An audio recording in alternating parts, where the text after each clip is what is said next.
Hello everybody. आज हम कक्षा 10वीं गणित के चैप्टर 6 त्रिभुज उसके एक्सरसाइज 6.2 का जो पहला प्रश्न है, ये प्रश्न बहुत ही ज़्यादा महत्वपूर्ण है और मुझे लगता है कि परीक्षा लेने वाले का या पेपर सेट करने वाले व्यक्ति का ये सबसे पसंदीदा क्वेश्चन है। मतलब ये प्रतिवर्ष लगभग पूछा जा रहा है, तो इसको हम सीखेंगे। बहुत ही आसान है, थेल्स प्रमेय पर आधारित प्रश्न है। तो प्रश्न क्या कहता है कि आकृति एक बनाई हुई है जिसे बुक में इसका नंबर जो है 6.17 है। इसमें पहला और दूसरा दो प्रश्न हैं, दो चित्र बने हुए हैं आपके सामने में डी समांतर है बीसी के। तो पहले में आपको ये जो पहला प्रश्न है इसमें आपको क्या करना है, ईसी निकालना है।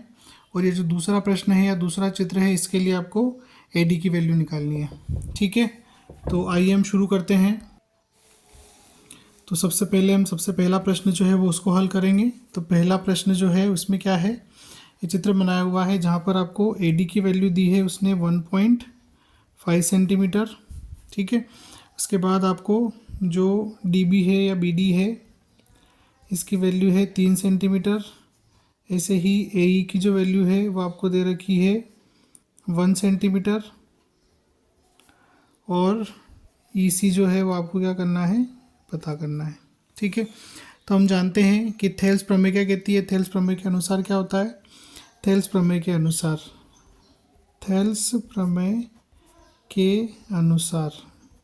क्या कहती है, थेल्स प्रमेय इस चित्र के लिए एडी बटे डीबी बराबर होगा एई बटे ईसी के। ठीक है, तो एडी की वैल्यू आप यहाँ रखेंगे तो 1.5 बटे में आपका डीबी है 3 बराबर एई है 1 और ईसी। ठीक है, तो ईसी का इधर मल्टीप्लाई करेंगे हम, तो ईसी बराबर 3 का गुणा इधर करेंगे 1 में बटे 1.5। इसका मल्टीप्लाई यहाँ हो गया, ईसी इधर आ गया, नीचे चला गया। यहाँ डेसिमल हटाएंगे आप तो ऊपर 30 हो जाएंगे। यहाँ इसको 30 को आप 15 से काटेंगे तो 2 आएगा। तो जो ईसी है उसकी वैल्यू आपको मिल गई है 2 सेंटीमीटर। ठीक है, तो ये है आपका पहला प्रश्न और ये बहुत ही महत्वपूर्ण प्रश्न है, बहुत ही आसानी से हो जाता है थेल्स प्रमेय के कथन के अनुसार। तो इसे आप करें। अब आगे हम दूसरा प्रश्न देखते हैं। अब आइए इसी का दूसरा प्रश्न देखते हैं। ये चित्र बना हुआ है, इसमें आपको क्या करना है, इसमें आपको एडी की वैल्यू पता करना है। ठीक है, एडी की वैल्यू पता करना है और डीबी आपको यहाँ पर दिया गया है 7.2 सेंटीमीटर। ठीक है, एई की वैल्यू आपको दी है 1.8 सेंटीमीटर और ईसी की वैल्यू आपको दी है 5.4 सेंटीमीटर। ठीक है, तो ये तीन वैल्यू आपको दी है, चौथी वैल्यू आपको बताना है। यहाँ पर वापस से हम लिखेंगे थेल्स प्रमेय के अनुसार। तो थेल्स प्रमेय के अनुसार क्या होगा, एडी बटे डीबी बराबर एई बटे ईसी। ठीक है, अब एडी की वैल्यू हमको पता करना है, डीबी है 7.2, एई की वैल्यू है 1.8 और ईसी की वैल्यू है 5.4। ठीक है, तो एडी की वैल्यू पता करना है, ये बाकी वैल्यू जो है वो ऐसी रहेगी, 7.2 का मल्टीप्लाई यहाँ हो जाएगा। ठीक है, अब यहाँ डेसिमल के बाद एक अंक है, यहाँ पर भी डेसिमल के बाद एक अंक है, तो डेसिमल से डेसिमल हट जाएगा। ठीक, तो इसको आप काटोगे 18 तिया 54 होगा।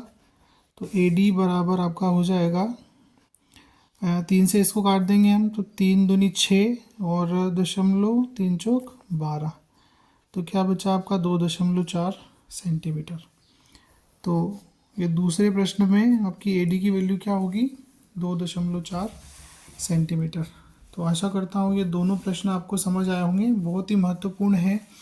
और निश्चित रूप से ऐसी आशा और उम्मीद है कि इस वर्ष के प्रश्न पत्र में भी आपको ये दोनों में से कोई एक प्रश्न ज़रूर देखने को मिलेगा। तो थैंक यू देखने के लिए, और वीडियो को लाइक करें, चैनल को सब्सक्राइब करें और इसे शेयर करें और अपने दोस्तों के साथ इसे बांटें और मुझसे जुड़े रहें। Thank you.